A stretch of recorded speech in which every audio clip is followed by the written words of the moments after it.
शुकांत दा, north east को लेकर आपने जिक्र किया कि आने वाले दिनों में वेस्ट बंगाल जो होगा वो डिफीट करेगा बाकी स्टेट को इन्वेस्टमेंट के क्षेत्र में। देखिए, पश्चिम बंगाल में नई सरकार बनी है आदरणीय प्रधानमंत्री जी के नेतृत्व में, और आदरणीय मुख्यमंत्री जी भी इसको आगे लेके जा रहे हैं। और हम कोशिश कर रहे हैं इसमें ईस्टर्न जोन में, अभी ईस्टर्न जोन में माननीय प्रधानमंत्री जी कहते हैं कि ईस्टर्न जोन में इकोनॉमिक डेवलपमेंट जो आगे आने वाला समय है उसमें जितना समय आएगा ईस्टर्न जोन में डेवलपमेंट और भी बढ़ेगा, और ये इकोनॉमिक एक ड्राइविंग फोर्स बनेगा भारत के विकसित भारत होने का।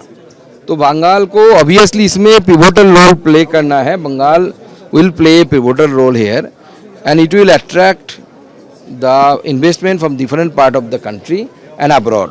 And already we have started our working, that is the government of West Bengal has already started their working.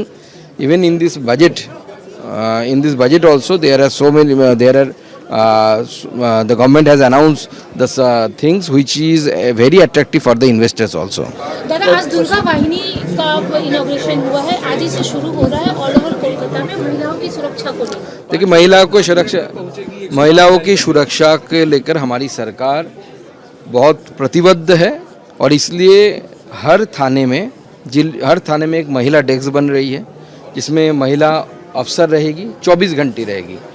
और उसके साथ साथ दुर्गा वाहिनी भी पुलिस की बन रही है महिलाओं के द्वारा, और महिलाओं की सुरक्षा के लिए।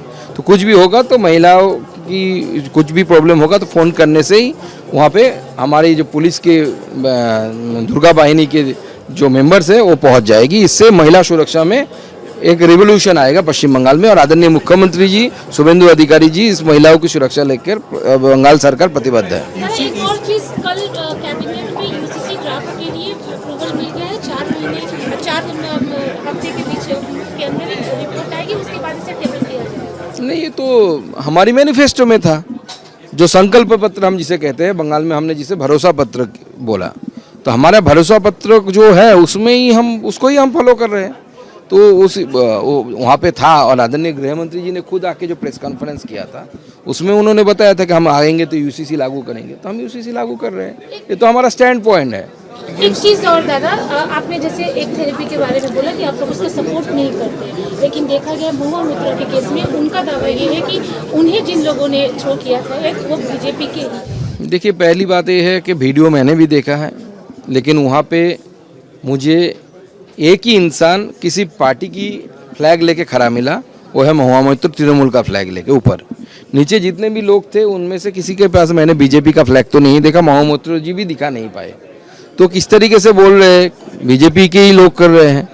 तो मैंने तो ज़्यादातर जगह पे देखा जो लोग कर रहे हैं आम लोग हैं, आम लोग जाके जिसके पास से किसी ने पैसा ले लिया तृणमूल के नेता ने, किसी ने उसको मारा, कभी किसी ने बदसलूकी की, तो वो अब जाके अपना रिवेंज ले रहे हैं। लेकिन हम मानते हैं कि इस तरीके की आचरण नहीं होनी चाहिए।